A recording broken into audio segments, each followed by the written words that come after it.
worthy proclaim in the presence of many witnesses, and entrust them to reliable people who will be able to teach others also. Take the teachings you heard me proclaim in the presence of many witnesses, and entrust them to reliable people who will be able to teach others also. Take the teachings you heard me proclaim in the presence of many witnesses, and entrust them to reliable people who will be able to teach others also. Take the teachings you heard me proclaim in the presence of many witnesses, and entrust them to reliable people who will be able to teach others also. 2 Timothy 2:2. Hallelujah, 2 Timothy 2:2. Praise the Lord. 2 Timothy 2:2. You and me, let us proclaim the gospel. 2 Timothy 2:2. Hallelujah. 2 Timothy 2:2. Praise the Lord. 2 Timothy 2:2. You and me, Let us proclaim the gospel of Jesus Christ.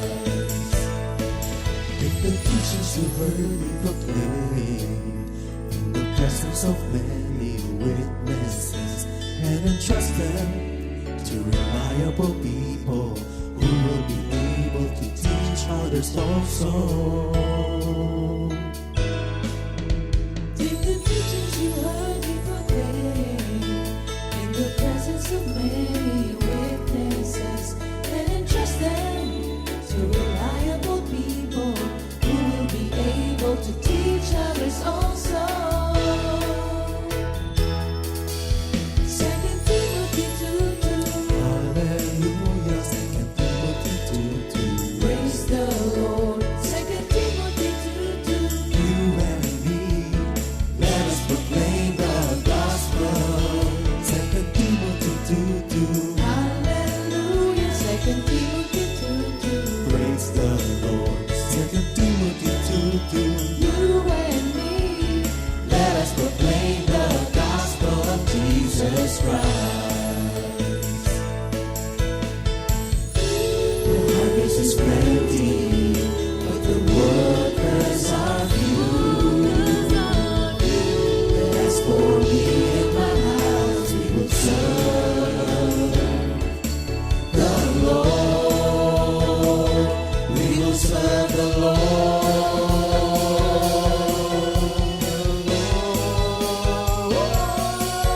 2 Timothy 2:2. Hallelujah. 2 Timothy 2:2. Praise the Lord. 2 Timothy 2:2. You and me, let us proclaim the gospel. 2 Timothy 2:2. Hallelujah. 2 Timothy 2:2. Praise the Lord. 2 Timothy 2:2. You and me, Let us proclaim the gospel of Jesus Christ. 2 Timothy 2:2.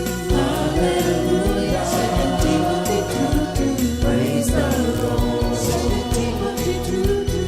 You and me, let us proclaim the gospel.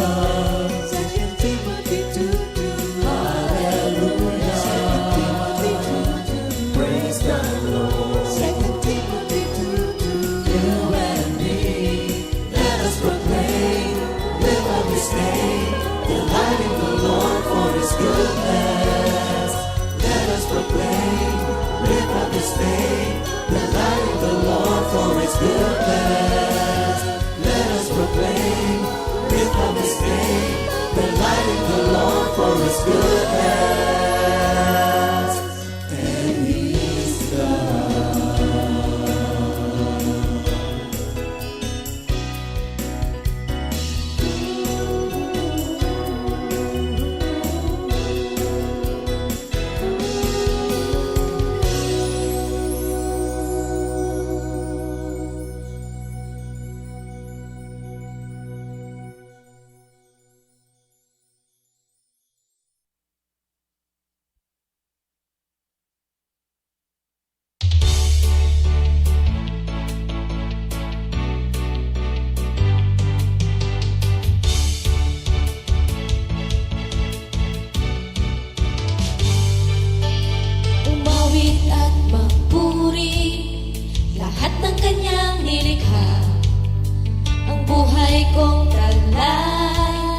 Kanya nagmula ang buhay ko ngayon. Binago niyang lubos, kaya't ako'y magpapasyang sumunod kay Jesus. Mawit at magpuri lahat ng Kanyang nilikha. Ang buhay kong taglay sa Kanya nagmula. Ang buhay ko ngayon, binago niyang lubos, kaya't ako'y magpapasyang sumunod kay Jesus. Lahat ng may buhay, sumigaw ng O Yahweh. Lahat ng may buhay, dapat masaya. Lahat ng may buhay, itaas ang kamay at magalak ka sa Panginoon.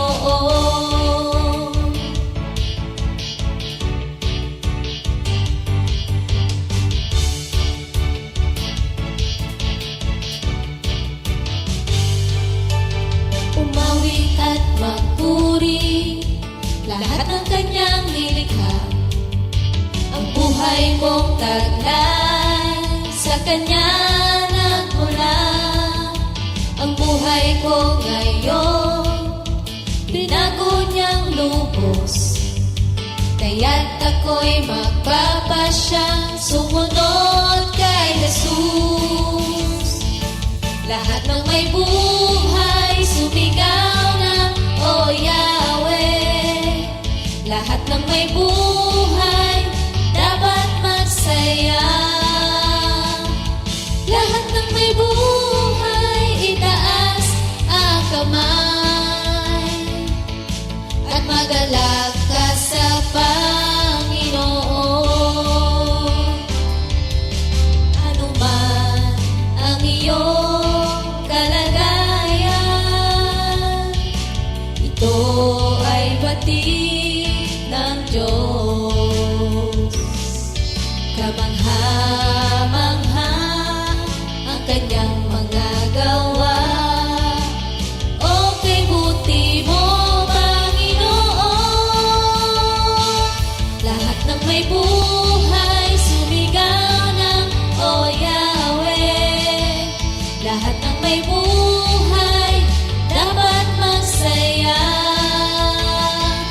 Lahat ng may buhay, itaas ang kamay at magalak ka sa Panginoon. Lahat ng may buhay, sumigaw ng O Yahweh. Lahat ng may buhay, dapat masaya.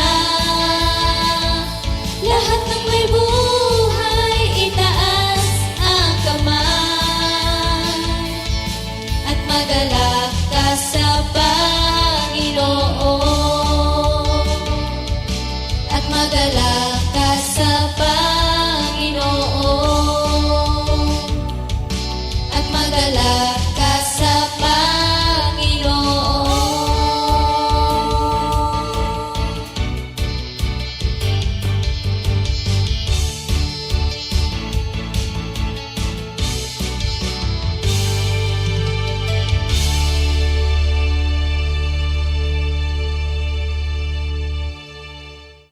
Glory to God, hallelujah. Purihin ang banal na pangalan ng ating Panginoon. Purihin ang dakilang Diyos sa langit. Magandang umaga po mga kapatid, sa lahat ng mga sumusubaybay sa ating GMJ. Glory to God. Good morning, Lord. Good morning, Jesus. Good morning, mga kapatid. Good morning mga kapatid at pagpalain kayo ng Diyos sa umagang ito. Okay. Memory verse of the week, Proverbs 11:30. The fruit of the righteous is a tree of life, and he who wins souls is wise. Amen. Sa Tagalog po mga kapatid, Kawikaan 11:30, ang bunga ng matuwid ay punong kahoy ng buhay, at ang humihikayat ng kaluluwa ay may karunungan. Amen. Okay, opening Salamat prayer. sa Diyos. Heavenly Father, we come before your divine presence at with a grateful heart sapagkat ang biyaya mo ay laging sapat sa amin. Lalong-lalo na sa umagang ito, na pupunuin mo kami ng mga pagpapalang espiritual sa tulong ng Banal na Espiritu na siyang magbibigay sa amin ng kapangyarihan upang maging witness at tagapamahayag ng iyong banal na salita. Mangusap ko po sa amin at patuloy mo po kaming biyayaan ng ganitong mga pagpapala sapagkat you are our God, the Creator of heaven and earth, the Prince of eternal glory. In Jesus' name we pray. Amen. And Glory to amen. God. Muli, magandang umaga po mga kapatid. Sa ating po pag-aaral ngayong umaga, ipagpapatuloy natin yung ating sinimulan last week, ang patungkol sa the blood of Jesus. Andito tayo ngayon sa part 2 para sa ating Christian Basic Doctrine. Dito po sa Matthew 26:28 ang ating Bible verse. Mateo 26:28, habang sila'y kumakain, dumampot si Jesus ng tinapay at matapos magpasalamat sa Diyos, ay pinaghati-hati niya iyon. Ibinigay sa mga alagad at sinabi, kunin ninyo ito at kainin. Ito ang aking katawan. Sa Tagalog po mga kapatid. In English, this is my blood which seals God's covenant, my blood poured out for many for the forgiveness of sins. Okay. Noong nakaraang Friday, last week po, ay tinalakay natin why is blood important to God. Okay. In the Bible, blood is fundamentally important to God. Why? Because it represents life itself. Sa scripture sa Leviticus 17:11, the life of the flesh is in the blood. Because sin results in death, God utilizes the shedding of blood specifically as sacrifice or atonement. Ito po'y nagre-represent ng reversal of death, providing purification and the covering of transgression. Also, we took up life is in the blood, nasa dugo ang buhay. The life of every living thing is in the blood, and that is why the Lord has commanded that all blood be poured out on the altar to take away the sins, the people's sins. Blood, which is life, takes away sins. Sa good Amen. news po yan, no? Okay, mahalaga po ang dugo sa Biblia. Ito po ay binigyang pansin dito sa Leviticus 17 verse 11 sapagkat ang buhay ay nasa dugo. So, ano po ba yung significance nito sa Biblia? So, ang dugo po ay mayroong mahalagang role dito sa Bible. Pagkat sa ilalim ng lumang tipan, ang dugo ng mga haing hayop ay naglaan ng pagbabayad sala at kapatawaran ng mga kasalanan. Yun yung nasa Leviticus 17:11 at Hebrews 9 verse 22. Ang dugo ng mga haing ito ay tumutukoy sa ipinangakong tagapagligtas na mag-aalay ng pangwakas at sukdulang hain para sa mga kasalanan. Now, nang dumating si Jesus, siya ang katuparan ng mga sakripisyo sa lumang tipan. Ang kanyang dugo na dumanak sa krus ang siyang nagsakatuparan ng hindi kayang gawin ng dugo ng mga hayop. Kaya sinasabi sa Hebrews 9 verse 12 na pumasok siya ng minsan para sa lahat sa banal na dako, hindi sa pamamagitan ng dugo ng mga kambing at mga guya, kundi sa pamamagitan ng kanyang sariling dugo. Kaya nakamit ang walang hanggang pagtubos. Kaya ang kapangyarihan ng dugo ni Kristo ay nagbigay ng ganap na pagtubos para sa kasalanan.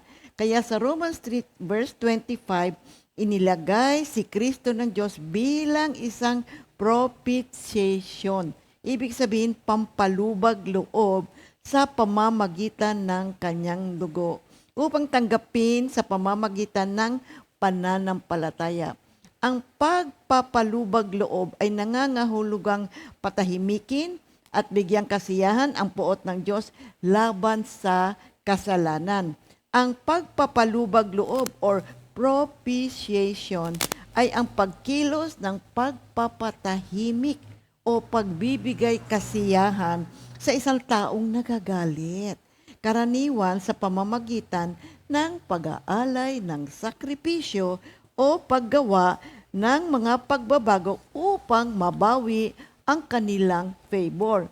Kaya sa pamamagitan ng pananampalataya kay Kristo, ang pagdanak ng kanyang dugo ay maaring magtakip ng permanente sa ating mga kasalanan at gawin tayong matuwid sa harap ng Diyos. Kaya ang kanyang dugo ang tumubos sa atin mula sa pagkaalipin sa kasalanan at nagbibigay katwiran sa atin ngayon sa harap ng Diyos. Kaya yung Roma 5:9, Yamang sa pamamagitan ng kanyang dugo, tayo ngayon ay napawalang sala, lalong tiyak na maliligtas tayo sa puot ng Diyos.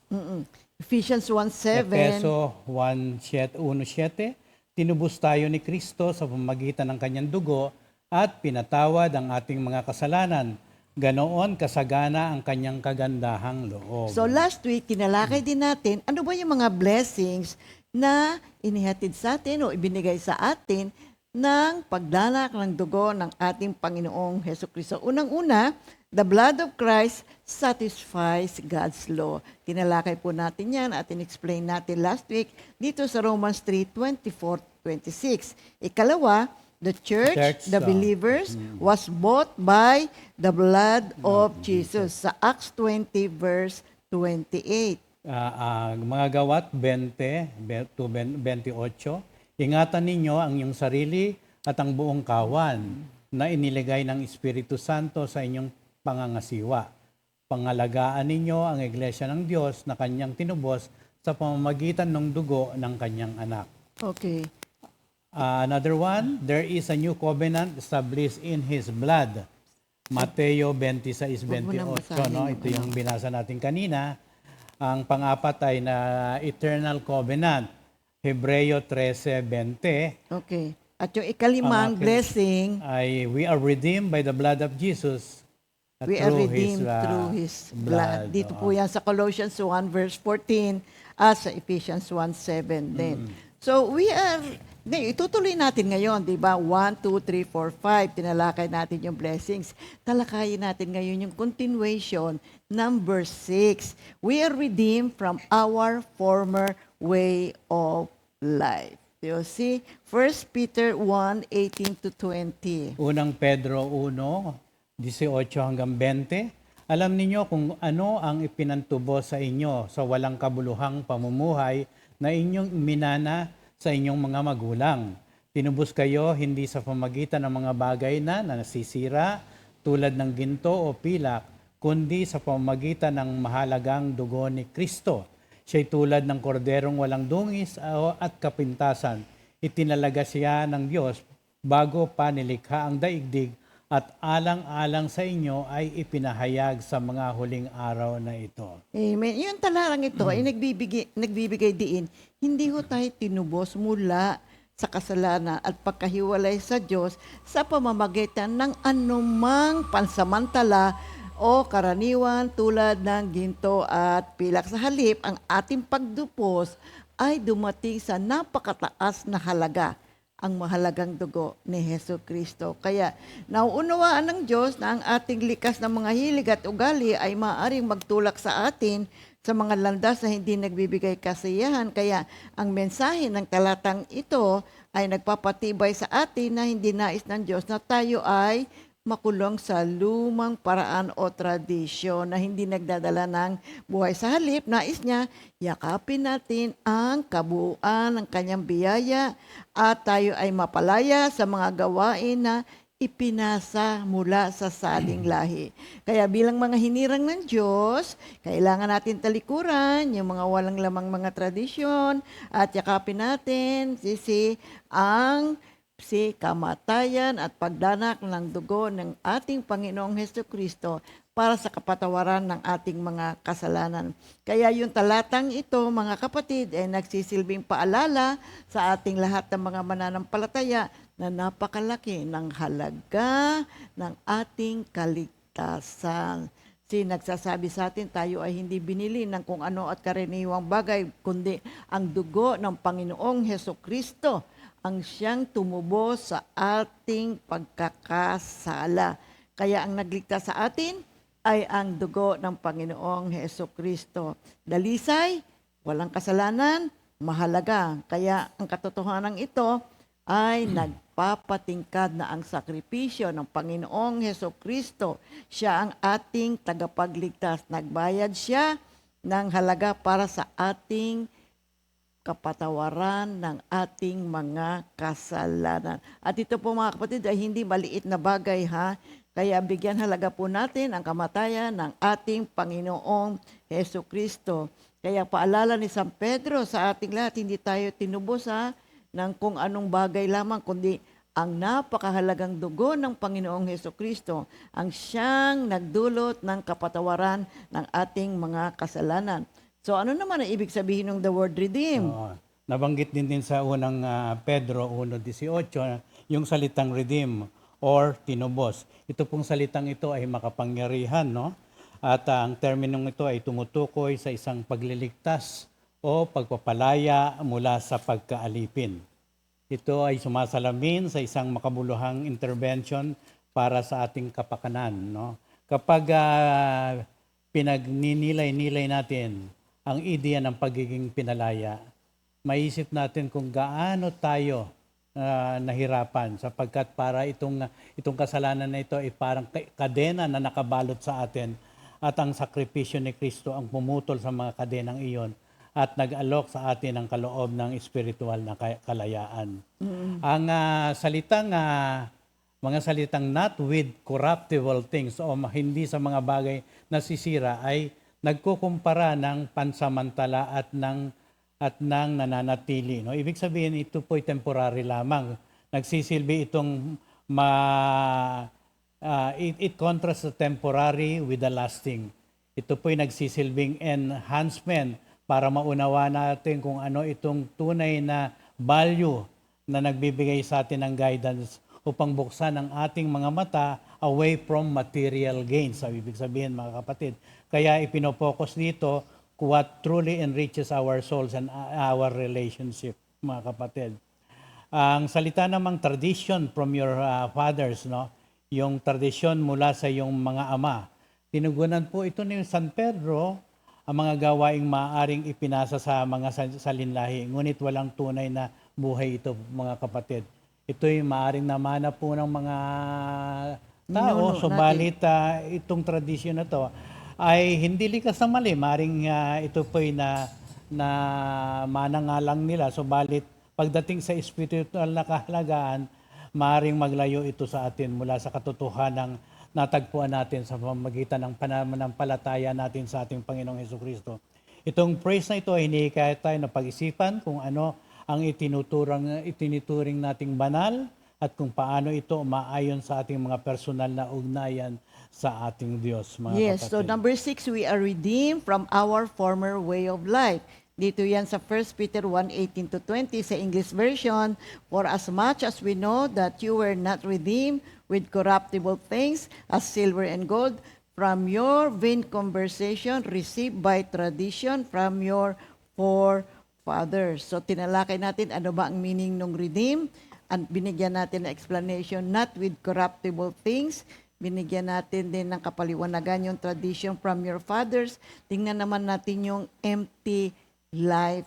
Kasi merong mga panahon, bagay sa pagkilos natin, sa buhay natin, di natin namamalayan, ay walang katuturan o very empty ang buhay. Kaya this praise highlights na kung wala si Kristo sa buhay natin, mga kapatid, tayo po ay naglalakbay ng walang fulfillment.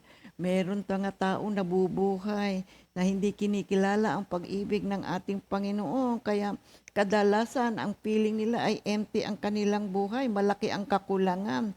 Kaya napakaganda ng Ebanghelyo, mga kapatid. Inaanyayahan tayo ng ating Panginoong Hesukristo sa isang makabuluhang buhay sa pag-ibig ng Diyos. Kaya ito po ay mahalaga. Ang dugo ni Kristo, ibinabalik tayo sa ating ugnayan sa ating Panginoong Diyos. Now, ano ba ang matututunan natin dito sa 1 Peter 1:18? Kaya yung talatang ito, puno ng aral ito para po sa ating pang-araw-araw na buhay. yung ating spiritual na kaligtasan ay napakahalaga. Kaya pahalagahan natin yung ating relasyon sa Diyos. That's number 1. Number 2, pangalawa, natutunan natin ang kahalagahan ng ating nakaraan sa paghubog ng ating hinaharap.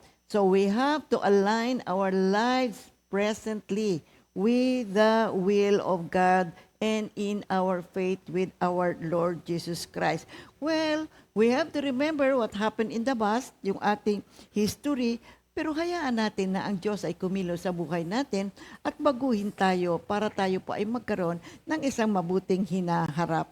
At tayo po ay lumago at ang ating buhay ay mag-reflect ng kaluwalhatian ng ating Panginoon. So ikatlo, ano pang isang aral matututunan natin tungkol po sa inheritance? Yes, oo. Yun po ang bawat isa sa atin ay tatanggap kay Kristo ng buhay na walang hanggan. No? Ito po ay pamana natin na pangako ng anang Diyos. Ang pinakamalaki ay ang mapagmahal na relasyon sa ating lumikha. Ang pamana na ito ay nagdadala sa atin ng pag-asa, pagkapayapaan at katiyakan sa kabila ng kawalang katiyakan sa buhay.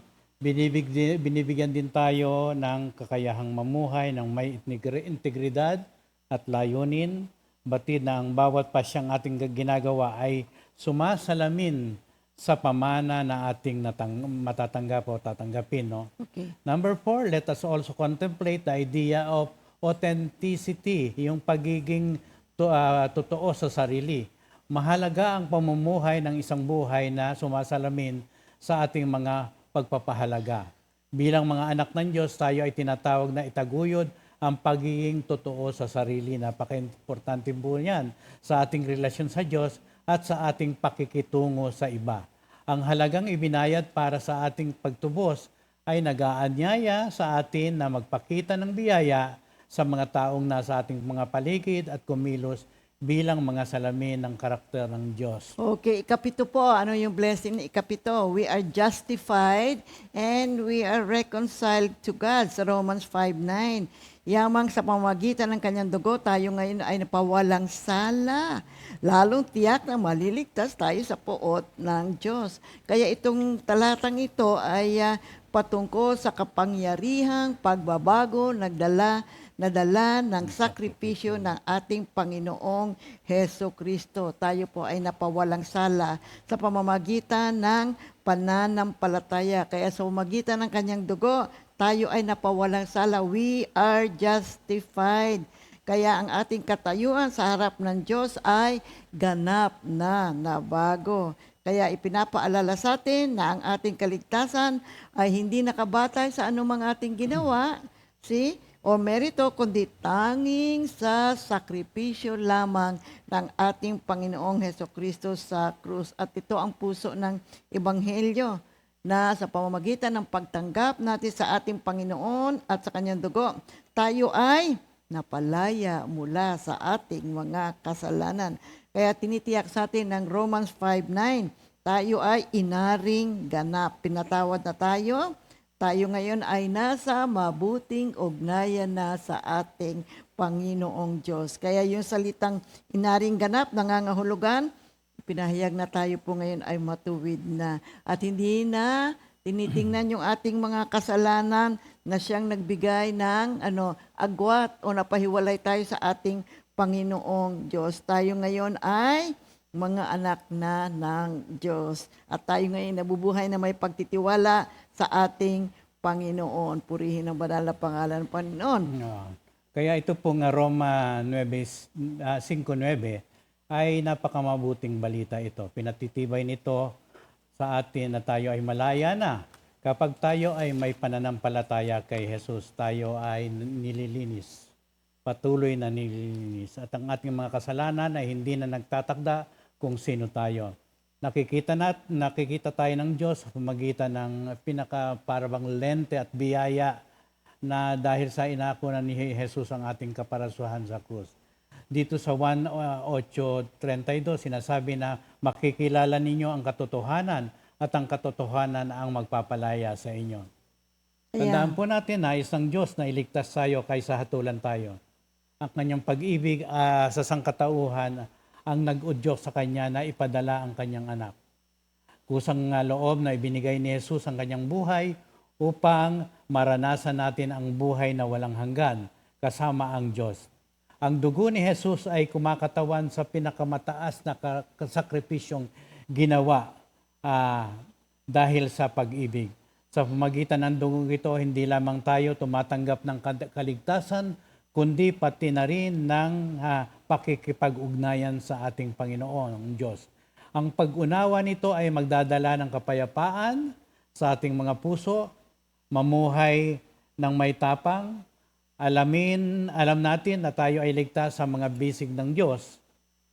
Ang kanyang awa ay nagtatagumpay laban sa paghuhukom na nagbibigay sa atin ng pag-asa at kagalakan.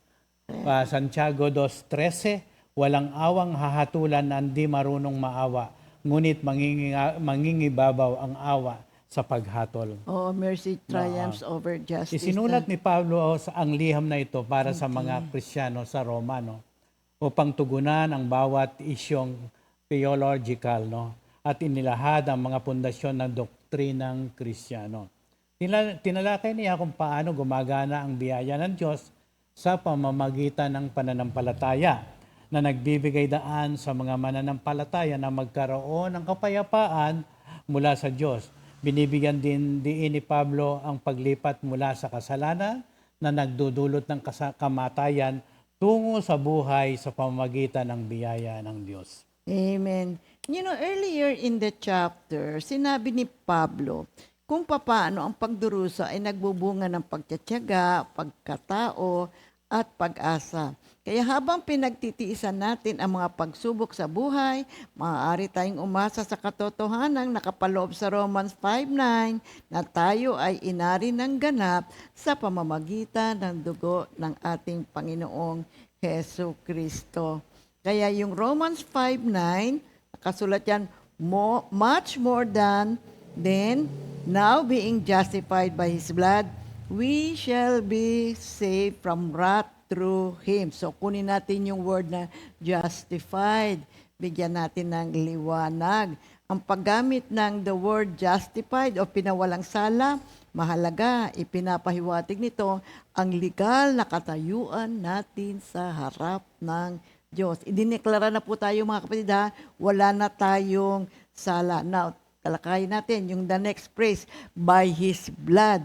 Ang praise na ito sa pamamagitan ng kanyang dugo ay isang importanteng tema sa sistema ng paghahandog sa lumang tipan na kumakatawan sa pagtubo sa mga kasalanan. Si Jesus ang naging sukdulang handog na tumupad sa hinihingi ng kautusan. Nang ibuhos niya yung kanyang dugo, tinapos niya ang sistemang paghahandog ayon sa pagkakilala natin dito. So wala na yung offerings during the Old Testament. So hindi na natin kailangan maghandog ng hayop sapagkat si Kristo ang naging perfectong kordero. At the phrase be saved from wrath, ang katiyakan na ito ay maliligtas mula sa poot, no? Ay isang makapangyarihang pangako. It is a powerful promise. Hindi ito tungkol sa pansamantalang kaligtasan, kundi isang walang hanggang kaligtasan. Bagamat maaari pa rin tayong makaranas ng mga pagsubok sa buhay, sapagkat nandito pa tayo sa mundo, makakahanap tayo ng kaaliwan sa kaalaman ng ating walang hanggang kapalaran, sapagkat dito po ay tinitiyak ng ating Panginoon. Tayo ay nililigtas mula sa pagharap sa sukdulang paghuhukom na dulot ng isang buhay na hiwalay sa Diyos. Ang dugo ni Kristo ang nagbibigay katiyakan sa ating ugnayan sa Kanya. Okay, talakayin naman natin yung phrase na we shall be saved. Ano ba ibig sabihin nito? Na tayo ay maliligtas. Ito po ay nagpapahiwatig ng katiyakan sa hinaharap. Hindi lamang ito tungkol sa ating nakaraan nang tanggapin natin si Kristo, kundi umaabot din ito sa ating hinaharap sa Kanya. Habang tayo ay lumalakad sa pananampalataya, nararanasan natin ang patuloy na kaligtasan, pagbabago at paglago sa ating ugnayan sa Diyos. Pinatitibay nito ang ating loob na ang paglalakbay ng pananampalataya ay nagpapatuloy habang inaasam natin ang buhay na walang hanggan. Okay, that is Romans 5. Na, ano ba yung matututunan natin dito sa verse na ito, Romans 5:9? Ang unang-una, yung importante po yung faith, mga kapatid. Napakahalaga ng pananampalataya. Nabubuhay tayo ngayon sa pananampalataya sapagkat ito ang nagbubukas ng biyaya at kaligtasan na inaalok sa atin ng Diyos sa pamamagitan ng ating pananampalataya sa Panginoong Hesukristo. Pinatatatag natin ang ating ugnayan sa Diyos at ang ugnayan yan ay minamarkahan ng pag-ibig, awa at kapatawaran. Mga kapatid, now another lesson makikita natin is justification, pagbibigay katwiran. Tayo po ay pinawalang sala na at meron ito pong malaking epekto sa ating buhay ngayon. So wag na natin tingnan yung ating sarili na kung saan tayo ay may lumang uri na o pamamaraan ng buhay, kundi isa buhay na natin ang isang bagong buhay na nakaugnay sa ating Panginoon. Tayo ngayon ay bago na, kaya hinihikayat ng ating Panginoon sa ating buhay ngayon na puno ng biyaya, bahagi din natin ang tungkol sa ating Panginoong Hesukristo. At ikatlo, na tututunan din natin ang significance ng sakripisyo ng ating Panginoon sa ilalim ng kanyang dakilang pag-ibig, ipinakita niya na siya ay handang magtiis at magdusa para sa kapatawaran ng ating mga kasalanan. So ito po ay nag-uudyok sa atin ngayon, mga kapatid, mamuhay tayo na may paggalang, pagsamba sa ating Panginoong Hesukristo. Tayo ay tumanggap ng kanyang pag-ibig, kaya tayo rin po ay tinawag upang ang pag-ibig na yan ay ibahagi natin sa maraming tao. Ito ay dapat na magbunga ng isang pagkilos na kung saan binabahagi natin ang magandang balita ng tungkol sa kaligtasan sa pamamagitan ng ating Panginoong Hesukristo. So ikaapat, ito po yung ating matututunan dito sa Romans 5:9. Makikita rin po natin dito sa Roma 5:9. 5:9 ang pag-asang iniaalok sa atin. Ang buhay ay magkakaroon ng mga hamon, ngunit dapat nating tandaan na tayo iniligtas mula sa sukdulang puot, mga kapatid.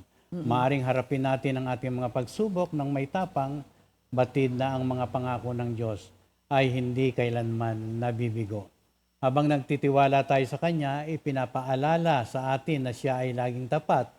Maaari nating palakasin ang isa't isa sa ating mga paglalakbay ng pananampalataya na ibinabahagi kung paano kumikilos ang Diyos sa ating mga buhay. Amen. Ang Roma 5:9 ay maganda ang paglalarawan ng biyaya at habag na inaalok sa atin ng Diyos sa magitan ng dugo ni Jesus. Ang talatang ito ay pinapaalala sa atin na tayo ay pinawalang sala at iniligtas mula sa paghatol. Maaari tayong lumapit sa Diyos ng may kumpiyansa, dahil alam nating tayo ay kanyang mga anak.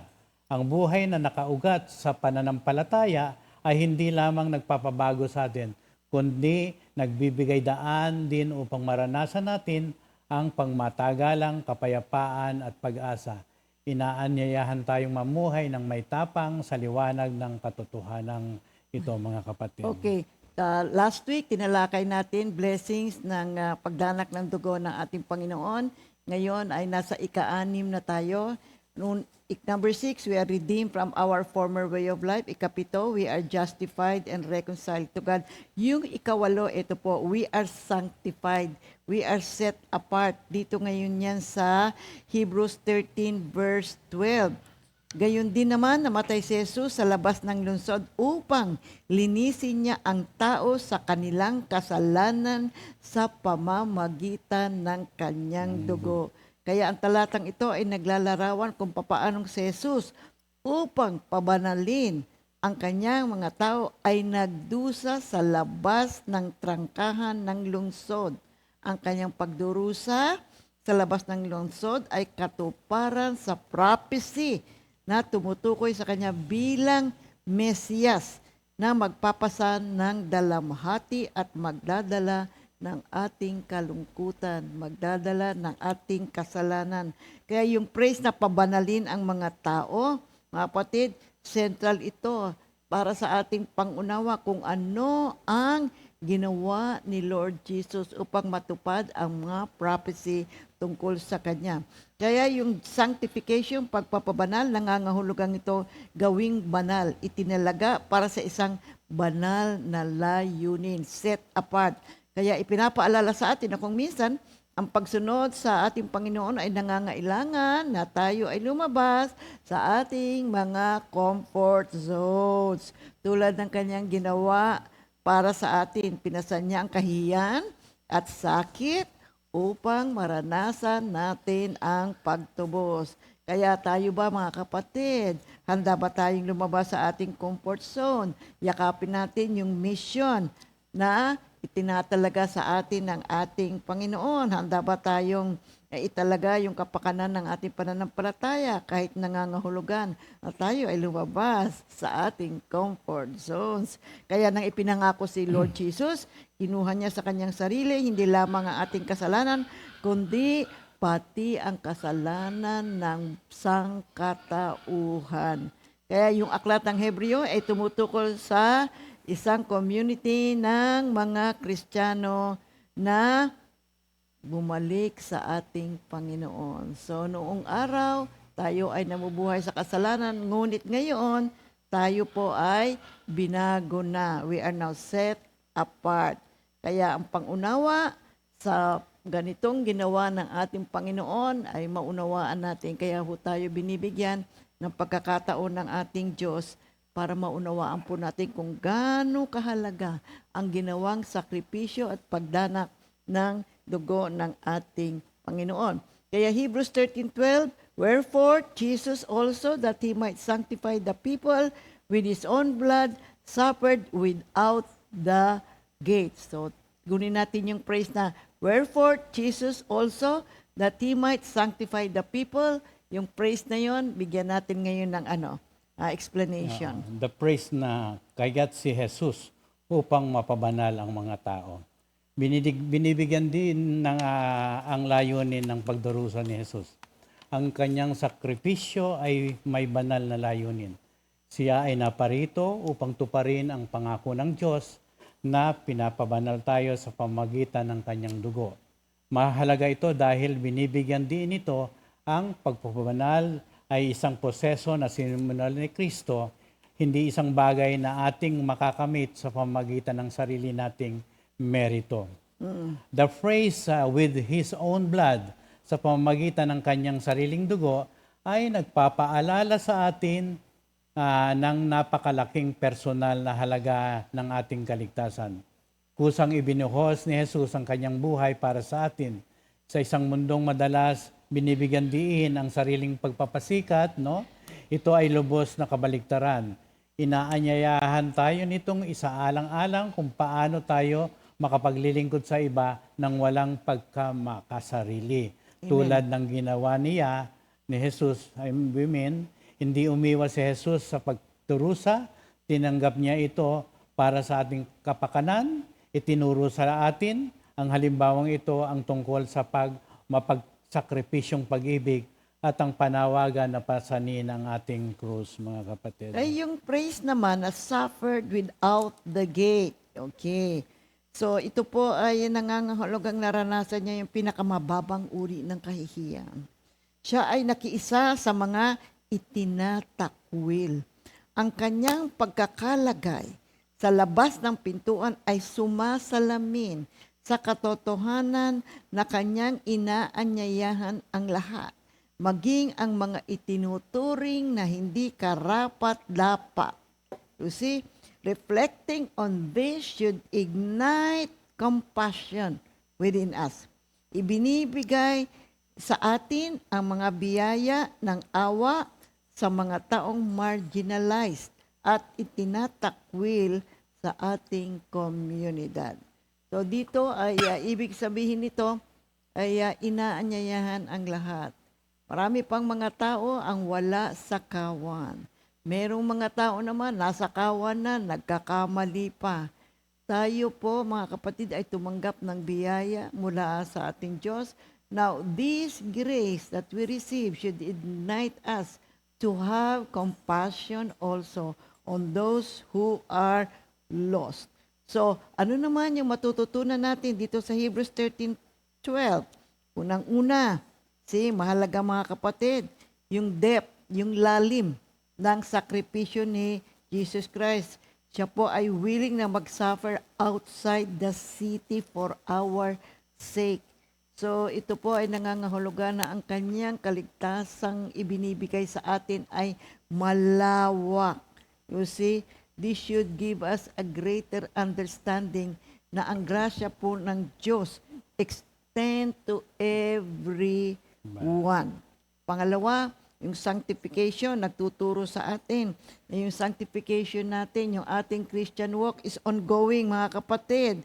You see, we are continually being transformed. And this should be an invitation for us to be humble. We should cooperate with God. You see, we have to work in progress, growing in understanding, growing in our faith. You see, kailangan makiisa tayo sa gawain ng banal na espiritu. Now, this sanctification process should encourage us to lean on our relationship with God. Now, we need to grow closer to God. And we have to remember that this sanctification process is a lifelong process. So, yun yung number 1, number 2, na ikatlong lesson na makikita natin sa Hebrews 13:12. Yes po. Sa mga panahon ng pagdurusa in times of suffering, we are encouraged to support one another. Tayo po'y hinihikayat na magtulungan at magsuporta sa isa't isa. Ang ating pong magkakasamang paglalakbay ay mahalaga. Ang bearing each other's burden ay maaring magdulot ng kagalingan at kaaliwan sa katawan ni Kristo.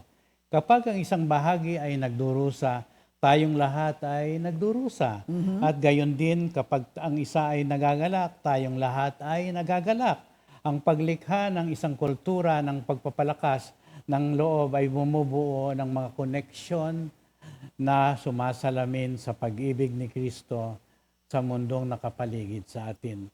Galatia 6:2, bear one another burdens and so fulfill the law of Christ. Magtulungan kayo sa pagbuhat ng pasanin ng bawat isa, sa gayong paraan ay matutupad ninyo ang kautusan ni Kristo. Ang Hebrew 13:12 ay humahamon sa atin na suriin ang ating sariling mga kilos. Namumuhay ba tayo sa paraang nagpapakita ng pag-ibig ni Kristo? Lalo na sa mga maaaring ituring na mga itinakwil ng lipunan or mga tinatawag nating outcast? Ipinakita ni Jesus ang isang pag-ibig na sumasalungat sa mga pamantayan ng lipunan. Inaanyayahan tayo sa misyong iyon, inililihis nito ang ating focus mula sa ating sarili patungo sa mga pangangailangan ng iba. Ang pakikipag-ugnayan sa mga taong naiiba sa atin ay naghihikayat ng pangunawa, habag at pagkakaisa na naglalapit sa mga tao sa pag-ibig ng Diyos. Dito rin ay we are reminded of the triumph of Christ. Ang kanyang sakripisyo ay nagdulot ng tagumpay laban sa kasalanan at kamatayan. Ang matagumpay na katotohanan ito ay nagbibigay sa atin ng pag-asa at tinitiyak sa atin na ang ating pananampalataya ay nakasalig sa isang bagay na higit pa sa ating sarili. Kapag humaharap tayo sa mga pagsubok, maaari tayong bumalik sa pinakamataas na gawa ng pag-ibig at sakripisyo ni Jesus. At humugod tayo ng lakas mula rito. Naway mamuhay tayo araw-araw na pinalalakas ng pag-aasang ito, mga kapatid. So ano nga ba yung matututunan natin mula sa Hebrews 13 verse 12? Unang-una, matututunan natin yung lalim ng sakripisyo ng ating Panginoong Hesukristo. Pangalawa, yung ating sanctification, mga kapatid, it's a lifelong process. Ikatlo, in times of suffering, we are encouraged to support one another. Ikaapat, yung Hebrews 13:12 challenges us to examine our own action. Okay? Ikalima, we are reminded of the victory of Christ. Yung kanyang sakripisyo, it led us to victory over sin and death. So, ikasyam, ano po yung blessing nagdala ng pagdanak ng dugo ng ating Panginoong Hesukristo. The blood of Jesus purify our consciences to serve God. Sa Hebrews 9 verse 14. Hebreo 9:14, higit ang nagagawa ng dugo ni Kristo. Sa pamamagitan ng walang hanggang espiritu, inialay niya sa Diyos ang kanyang sarili bilang handog na walang kapintasan. Amen. Purihin ng Diyos. Si Hebrews 9:14. Okay. How much more shall the blood of Christ, who through the eternal Spirit offered himself without spot to God, purge your conscience from dead works to serve the living God. So kunin natin yung phrase, the blood of Christ. Ito po ay nagsisilbi na paalala na ang kanyang kamatayan ay hindi lamang makasaysayang pangyayari, kundi isang pagbabagong kaganapan, mga kapatid, na nagtanda na ang ating relasyon sa Diyos. Nakabalik tayo sa ating Panginoon. Kaya nilinis tayo ng kanyang dugo, yung ating pag-uugali, yung ating kilos, yung ating mga iniisip, yung ating mga layunin. Tayo po ngayon ay malinis na. So we are cleansed from dead works. Okay. Kaya itong may akda ng Hebreo, sumulat siya sa isang grupo ng mga Kristiyanong Hudyo na nahihirapan sa kanilang pananampalataya. Marami kasi ang nadadala pabalik sa lumang pamamaraan ng mga Hebreo at sa sistema ng paghahain. Kaya nais ng author ng may akda na itaas ang kanilang paningin sa ating Panginoong Hesukristo. Tingnan si Lord, tingnan ang kanyang sakripisyo, unawain yung kanyang sakripisyo, tulungan silang maunawaan ang bagong tipan mula sa lumang tipan. Kaya kapag nalinis na yung ating konsyensya, na bago na ating kaisipan, maaari na tayong aktibong makibahagi sa mga pagkilos na nilalayon ng Diyos para po sa atin. So ang paglilinis na ito ng ating konsyensya ay nabibigay sa atin ng isang buhay na puno ng pananampalataya. Kasi ang pananaw natin ngayon, heavenly na. Maglingkod tayo sa ating Panginoon. Tumulong tayo sa ating kapwa. Magdasal tayo para sa ibang tao, para sa ating sarili, voluntarily. Tayo po ay makiisa sa mga gawain sa ating church at sa ating community. Mapuno tayo ng isang makalangit na layunin sa pagtahak natin sa ating pang-araw-araw na buhay. Kaya itong aklat ng Hebreo, isinulat ito sa Jewish believers. Para sa mga Hudyong na mananampalataya na hinaharap ang kanilang pananampalataya sa kalagayan ng muling pagkabuhay ng ating Panginoong Hesukristo. Pinapaunawa sa kanila kasi na iwan na yung dating sistema, kundi meron ng bagong tipan. At yan ay tipan sa pamamagitan ng dugo ng ating Panginoong Hesukristo. So yung how much more, lalakay naman natin yung ibig sabihin ng how much more. How much more ay binibigyan diin ng may akda ang mas dakilang kahalagahan ng sakripisyo ni Kristo kumpara sa mga lumang gawain ng paghahain. Sinasaklaw ng paralelang ito ang ideya na kung ang mga gawi na iyon ay may layunin, ang sakripisyo ni Jesus ay tinutupad at higit na lampas sa layunin iyon nang walang hanggan. Hinihikayat tayo nitong pagnilayan ang walang hanggang lalim ng pag-ibig at sakripisyo ni Jesus. The praise that the blood of Christ draws attention to His sacrifice on the cross. Madalas nating marinig ang tungkol sa dugo ni Kristo sa ating pananampalataya. Hindi lamang ito basta pisikal na pag-agos ng dugo. Ito ay sumasagisag sa buhay, sakripisyo at pagtubos para sa kasalanan. Sa pamamagitan ng kanyang dugo, nakikita natin ang mapagmahal na gawa ng pag-aalay ng kanyang buhay upang tayo ay magmana ng buhay na walang hanggan. Noong mga panahon sa Biblia, in Bible times, ang handog na dugo ay mahalaga dahil sa paniniwalang ang buhay ay nasa dugo.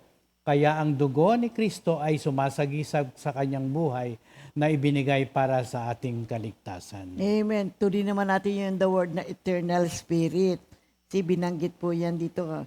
Si ang pagbanggit ng banal na espiritu ay nagbibigay sa atin ng pananaw na mayroong role ang Holy Spirit sa ating buhay at sa sakripisyo ng Panginoong Heso Kristo. You see, ang ginawang ito ni Lord Jesus sa pamamagitan ng banal na espiritu ay nagpapatibay sa pagkakaisa ng tatlong persona. Kunin naman natin yung praise na without spot. See, si Lord Jesus, walang kasalanan. It highlights Jesus' perfect nature.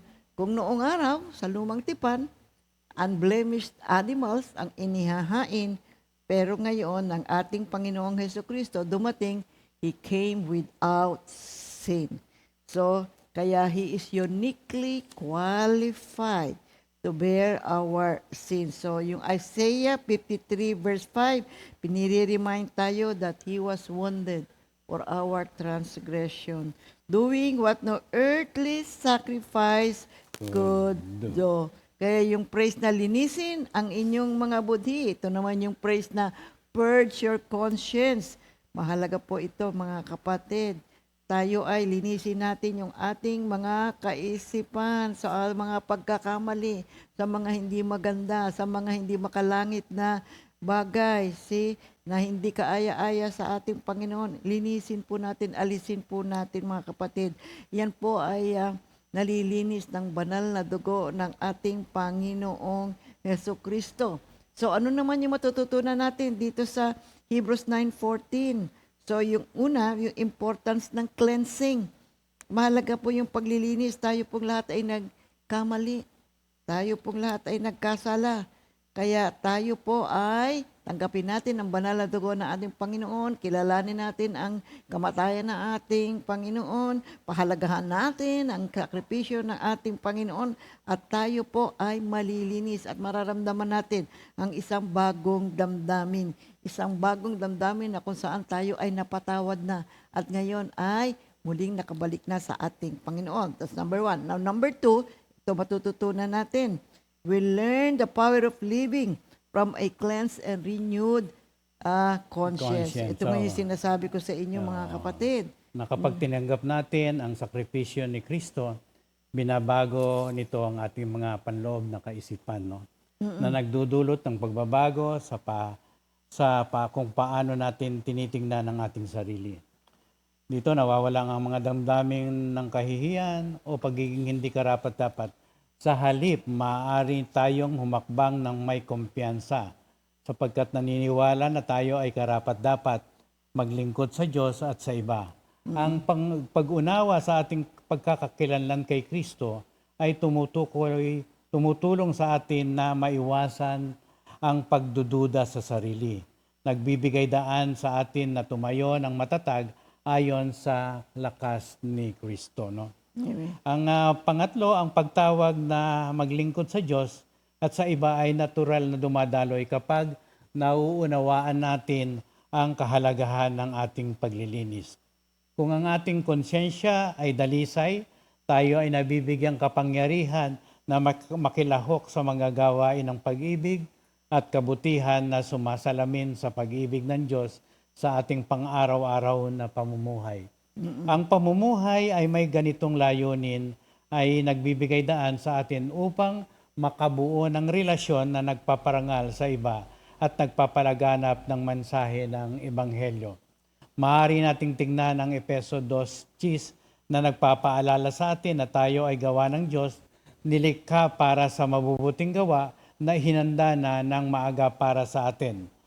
Efeso 2:10, kung ano tayo ngayon ay gawa ng Diyos at sa pakikipag-isa natin kay Kristo, Jesus ay nilikha niya tayo para sa mabubuting gawa na inihanda niya noong una pa man upang gawin natin.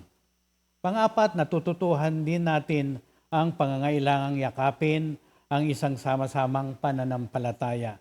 Bagamat ang talatang ito ay malalim ang sinasabi sa antas ng personal na buhay, sumasalamin din ito sa ating panawagan bilang isang spiritual na family.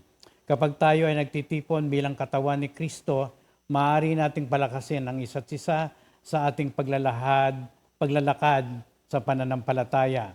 Ang pagbabahagi ng mga patotoo ng biyaya ng Diyos ay nagpapalakas ng ating mga ugnayan at nagpapaalala sa atin ng kahangahangang pagbabagong dulot ng kanyang sakripisyo.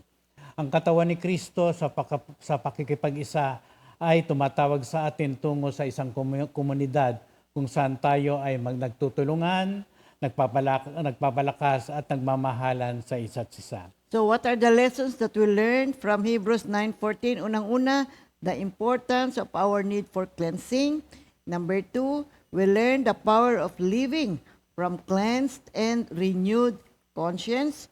Number 3, the calling to serve God and others. It should flow naturally kapag unawaan na natin po mga kapatid ang significance ng paglilinis ng ating konsyensya. At ika-4, we also learn the necessity of embracing communal faith. Pagkakaisa, tayong lahat dapat nagkakaisa sa isang pananampalataya. At ito naman yung ika-5, it calls us to gratitude. Maging mapagpasalamat tayo sa ginawa ng ating Panginoong Diyos sa atin. Okay. Number 10. Ano yung pagpapalang natanggap ng ang pagdanak ng dugo ni Kristo? Number 10. We now have peace with God through the blood of Jesus. Yep. May kapayapaan na tayo. Colossians 1:20. Sa pamagitan ng anak, niloob ng Diyos na ang lahat ng bagay, maging sa langit o sa lupa, ay ipagkasundo sa Kanya. Nakamtan ang kapayapaan sa pamagitan ng dugo ng Kanyang anak na inialay sa krus. Kaya yung talatang ito tungkol sa pakikipagsundo. Kasi nangangahulugan to ng babalik tayo sa ating Panginoong Diyos. Pagkakaroon tayo ngayon ng kapayapaan. Kapag kamalayo ka sa Diyos, talaga naman feeling mo may kakulangan talaga. Pero pag once nakabalik ka na, you now have a healthy relationship with God, unang-una matatanggap mo kapatid, kapayapaan. So, nababasa natin na ang Panginoong Diyos, He made peace through the blood of our Lord Jesus Christ. Kaya dito makikita natin, may consequence talaga ang kasalanan Magulong buhay. Pero yung pakikipag-ugnayan natin sa Diyos, ito po'y naghahatid sa atin ng kapayapaan. At ang sabi sa atin ng Biblia, all things in heaven and on earth, ayan po ay pinag-uugnay-ugnay muli ng ating Panginoon.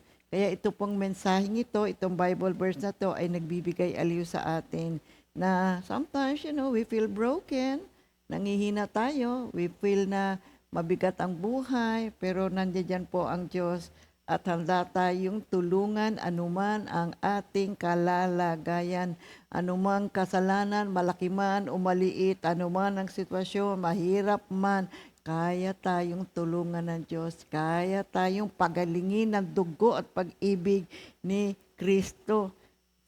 Tayo po ay tiyak na hindi nag-iisa. Kasama natin ang ating Panginoon. Kaya yung pagkakasundo na ito, sumasaklaw po yan sa lahat ng nilikha. Alam nyo, yung phrase na all things encompasses all things, hindi lamang ito po nagre-relate sa mga tao, but in all the creation. Kasi nung nagkaroon ng pagkakasala ang sangkatauhan, everything will fall into hindi maganda. Bumagsak ang sangkatauhan. You see, everything was affected by the fall of humanity. Kaya throughout the history, ang Panginoong Diyos ay continuously, reconciling and restoring not only individuals, but the entire creation needs to be restored. Amen. So, Jesus Christ is our mediator. Siya po ay tagapamagitan. Siya po ang nag-uugnay sa atin sa Diyos. Kapag kinikilala natin ang gawain ni Kristo sa krus, inaanyayahan niya tayong maging mga tagapagdala ng pakikipagkasundo, mga kapatid. No? Ano ang itsura nito, mga kapatid? Ito po ay itsura ng pag-ibig, habag at pangunawa. Ito po'y nag-aabot sa mga nawasak na damdamin, mga pamilya na hindi nagkakasundo. Kapag isinasabuhay natin ang pag-ibig na ipinakita sa atin ni Kristo sa pamamagitan ng kanyang sakripisyo, hinahayaan natin ang kanyang kapayapaan ang kumilos sa pamamagitan natin. No? Oo. Ang layunin na Pablo ay palakasin ang komunidad ng pananampalataya na naisulat sa Kolosas sa pamamagitan ng pagpapaalala sa kanila kung sino si Jesus at kung ano ang kanyang nagawa. Ang mga talatang nauna sa Kolosas sa 1:20 na binasa natin, inilalahad ni Pablo ang isang napakagandang paglalarawan ng kalikasan ni Kristo, kung saan ang kanyang pinagtitibay na si Kristo ang larawan ng Diyos na hindi nakikita. Ipinapaliwanag niya ang papel ni Kristo sa paglalang at ang kanyang otoridad sa lahat ng bagay. Basahin po natin, Kolosas 1:20, at sa pamamagitan ng anak, niloob ng Diyos na ang lahat ng bagay, maging sa langit o sa lupa, ay pagkasundo sa Kanya, nakamta ng kapayapaan sa pamamagitan ng dugo ng Kanyang anak na iniaalay sa krus. No? Yun namang praise na made peace through the blood, ito po ay nagpapahiwatig ng kapayapaan ang dulot ng sakripisyo ng Panginoong Heso Kristo. Ang dugo ni Kristo sumasagisag sa kamatayan, ang kanyang kahandaang magdusa para sa atin, ay tayo po ay nakaramdam ng bagong buhay sapagkat tayo po ngayon ay napatawad na sa ating mga kasalanan. Kaya ipinapakita sa atin ang pagbabayad sala ng sangkatauhan sa pamamagitan ng dugo ni Kristo. Tayong lahat ngayon ay napatawad na. Kaya yung praise na reconcile all things, ito po ay nakapaloob dito hindi lamang ang nilalang, but the entire universe needs to be restored. Kaya yung verse naman, heaven and earth, ito again, sinasabi natin, hindi lamang ang sangkatauhan needs to be restored to God, but the whole universe. Kasi naapektuhan po talaga hindi lamang mga tao dahil po sa fall ng humanity. And again, yung phrase naman na His cross, ito po ay nagpapahiwatig sa atin na napakahalaga ng cross ng ating Panginoong Heso Kristo. You see, hindi po naging madali ang naganap sa buhay ng ating Panginoon, ngunit ito ay kanyang binata at handa niyang ibinigay ang kanyang sarili para po sa kapatawaran ng ating mga kasalanan. So ano ba yung matututunan natin na lesson dito sa Colossians 1:20? So unang-una, it's about reconciliation and peace. We have the opportunity now, nabanumbalik tayo sa Diyos at yan ang kanyang ginawa, pinatawad tayo at tayo ngayon ay may relasyon sa Diyos. I-treasure po natin ang biyayang yan na ibinigay sa atin ng ating Panginoong Heso Kristo. At napakahalaga po talaga ng dugo ng ating Panginoon. Ikalawa, another lesson is the importance ng sakripisyo ni Kristo. Kaya pahalagahan natin ang kanyang ginawang sakripisyo. Alalahanin natin, sambahin natin siya, parangalan natin ang ating Panginoong Diyos sa kanyang ginawang pagdanak ng kanyang banal na dugo. At ikatlo, ay natututunan natin ang kagitingan and the greatness ng grasya ng ating Panginoon. God's reconciliatory work is universal. You see, marami po tayong mga life challenges, marami tayong mga dinadaanan sa buhay natin. Grasya ng Diyos, mga kapatid, kailangan po natin ang grasya ng Diyos. We have to understand that man is broken, but with the blood of Jesus, we are again made whole. So, tandaan po natin lahat yan, mga kapatid. Ikaapat po, as followers of Jesus, we are urged to be peacemakers, mga kapatid. No? Hindi lamang ito nangangahulugan ng pag-iwas sa mga alitan, kundi aktibong paghahangad na magkasundo sa ating mga pamilya, pagkakaibigan o komunidad. Mayroon tayong makapangyarihang panawagan na manindigan para sa kapayapaan. Ito po isang panghabang buhay na gawain na nagbibigay sa atin ng kakayahang harapin ang mga hamon ng buhay. habang pinananatili ang pag-ibig at biyaya ng Diyos sa atin. So panglima, another lesson is about hope. Ito po'y tinatawag nating pag-asa. Makakahanap tayo ng katiyakan sa pangwakas na planong ng Diyos para sa pagtubos sa ating kasalanan. Habang nakikita natin ang mundo na nagbabago at umuunlad, dapat nating tandaan na ang plano ng Diyos ay matutupad. Ang gawain ni Kristo sa krus ay nagpapatunay na ang bagong buhay at pagpapanumbalik ay laging posible, mga kapatid. Maaari tayo magkaroon ng pag-asang higit pa sa ating kasalukuyang kalagayan na naniniwalang walang buhay na hindi na maaaring matubos, mga kapatid. Okay, purihin ng Diyos. Yung ika-11, ito po yung huli. Ito po ay malawak na aralin, mga kapatid. So sinikap natin na makakuha tayo ng mga ilang mga talata na kung saan ay naririto at ini-explain yung blessing na dala o hatid ng dugo ng ating Panginoong Hesukristo. Ito po yung ating pang-11. So we can now overcome Satan by the blood of the Lamb. What does it mean? Victory na po tayo, mga kapatid. Revelation 12:11. Pahayag 12:11.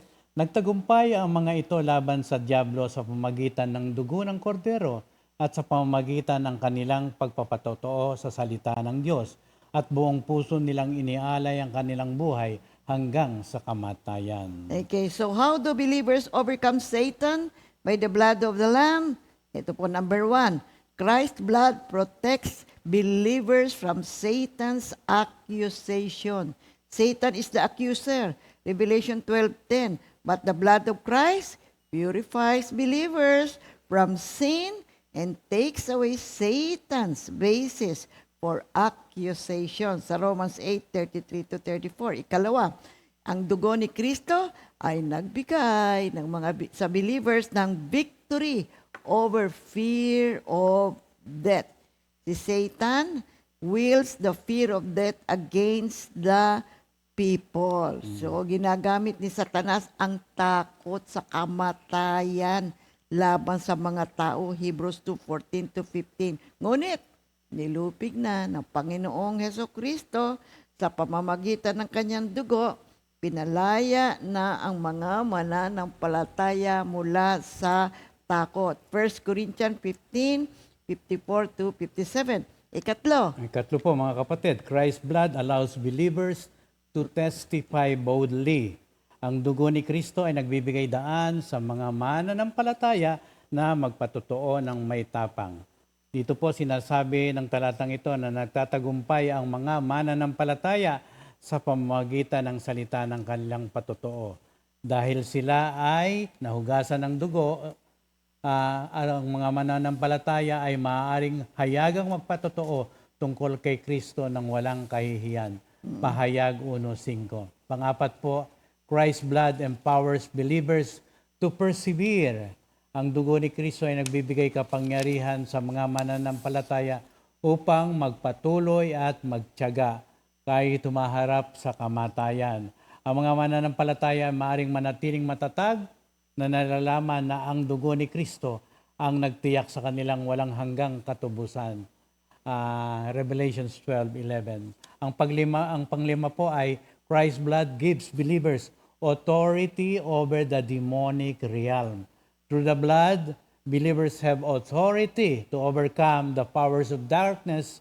At makikita po natin at mababasa natin yan sa Revelation 12:11. Ang paghahandog ng dugo ni Kristo ang pundasyon para sa tagumpay ng mga mananampalataya laban sa kasalanan at mga pag-atake ng kaaway. Kapag ang mananampalataya ay lubos na nagtiwala sa kapangyarihan ng dugo, maaari silang tumindig ng matatag laban sa lahat ng mga paratang at plano ni Satanas. Ang dugo ng kordero ay nagbibigay sa kanila ng tapang, proteksyon at otoridad upang mamuhay sa katagumpayan. kaya ang dugo ni Kristo ay nagbigay sa mga mananampalataya na makibahagi sa victory ni Lord against Satan. So mahalaga po, tandaan natin, si Jesus ang mananakop. See, nilupig na niya si Satanas. Nagtagumpay siya sapagat siya ang dakilang kordero. Kaya tayong lahat, mga kapatid, ay matagumpay na. We are now called to live a life of victory with faith and unyielding testimony. Mag-testify tayo, magpatotoo tayo, dakila ang Diyos, niligtas tayo ng Diyos sa pamagitan ng dugo ng ating Panginoong Hesukristo. So mga kapatid, i-review natin uli, ano ba yung mga pagpapalang natanggap natin sa pamamagitan ng pagdanak ng dugo ng ating Panginoon. Number 1, okay, take note, reviewin nyo yung mga naisulat ninyo. The blood of Christ satisfies God's law. See, number 2, the church was bought by the blood of Jesus.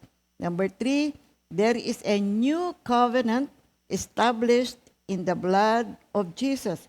Number 4, we now have an eternal covenant. Number 5, we are redeemed by the blood of Jesus. See? Number 6, ito na ngayon, we are redeemed from our former way of life. Number 7, we are justified and reconciled to God. Number 8, we are sanctified. No, number 7, we are justified and reconciled to God. Number 8, we are sanctified. We are set apart. Number 9, the blood of Jesus purify our consciences to serve God. Number 10, we now have peace with God through the blood of Jesus.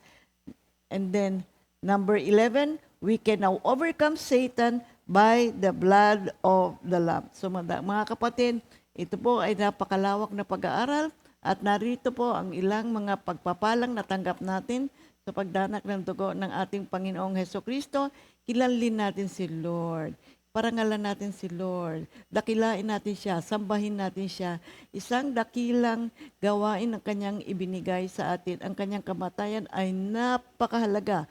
Without the death of Christ, without the cross of Christ, without the blood of Jesus, there is no salvation. So glory to God, praise the Lord. Salamat sa Panginoon sa pagbibigay niya ng malayang oras upang ito po ay ating pag-aralan. Glory to God. At ngayon, babatiin natin ang mga may birthday. Purihin ang Diyos. Okay. So unang-una, Happy birthday to Sister... May 22, 2026. Happy birthday to Sister Debbie Cosme. Sister Celia Rosario, Sister Jeline Legaspi. Sister Sheila Tan, Brother John Manalo, Brother Rico Montenegro. And happy anniversary to Brother Ricardo and Cecilia Cecilia Manukay, Brother Henry and Sister Jen Jen Pangilinan. Pangilinan, Brother John and Sister Joyce Garcera. O, sa inyo pong lahat, happy birthday, happy anniversary, enjoy your special day.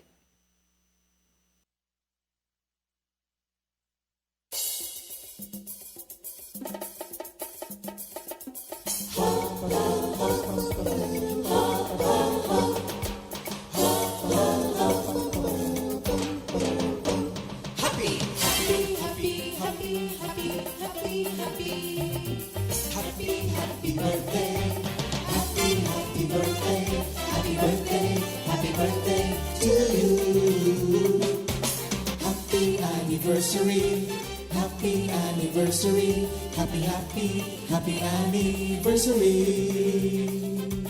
Happy anniversary. May the good Lord bless and keep you, may the Lord's light shine upon you.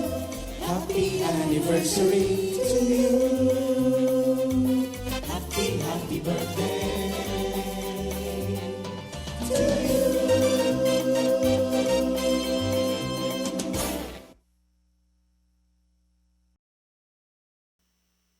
Glory to God, hallelujah. Purihin ang banal na pangalan ng ating Panginoon. And we have announcements. Everyone, as in all Comfy family, is invited. It's the 43rd anniversary of Mendez Outreach on May 27, Wednesday, 9 a.m. onwards po. sa Ulais Resort, Mendez, Cavite. Ang theme, 2 Peter 3:18. No food payment, wardrobe, summer outfit, decent and comfortable. Ikalawang announcement, everyone is invited to the 34th anniversary of Sampabian Outreach. June 7, 2026, Sunday, 9 a.m. onwards at our Sampabian Comfy Outreach. Ang theme, Kawikaan 10 verse 6. No payment for food. We will celebrate the goodness and faithfulness of our God. Number 3. Number 3, on June 7, 2026, Sunday po yan, after lunch, dito po sa ating worship center sa Parañaque, Doc Mon is offering the following: 2026 flu vaccine, 4 strains. Pfizer Lifetime Pneumonia Vaccine, no 20 strains. Pwede pong pagsabayin basta wala pong lagnat on the day of vaccination. Deadline of confirmation, June 4, 2026. Payment po on the day of vaccination. For further details, inquiries, and confirmation, kindly coordinate with Sister Jam Mercado via Facebook Messenger. Okay.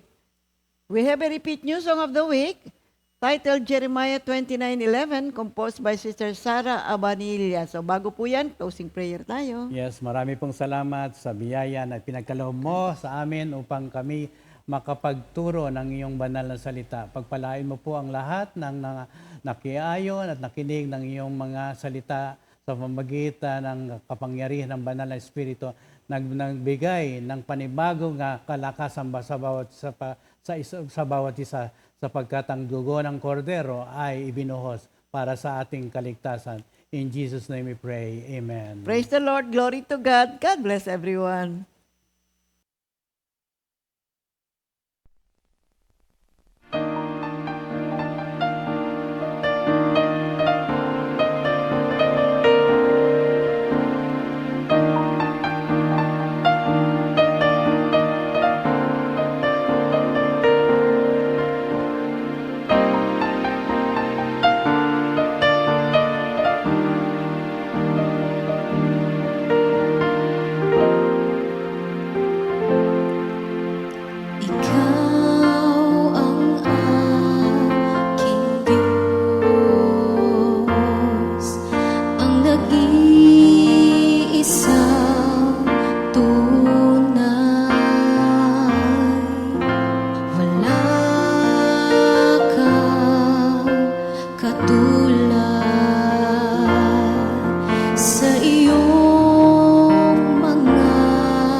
At sa'yo ako ay maniniwala, at ang aking buhay sa'yo lang ilalaan.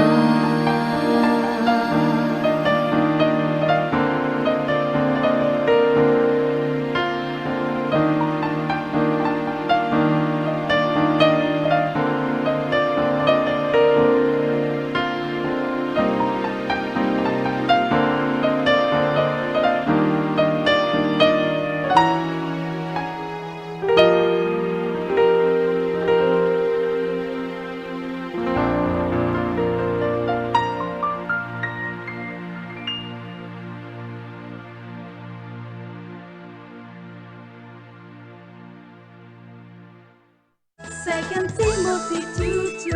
Hallelujah. Second Timothy 2:2. Praise the Lord. Second Timothy 2:2. You and me, let us proclaim the gospel. Second Timothy 2:2. Hallelujah. Second Timothy 2:2. Praise the Lord. Second Timothy 2:2. You and me, let us proclaim the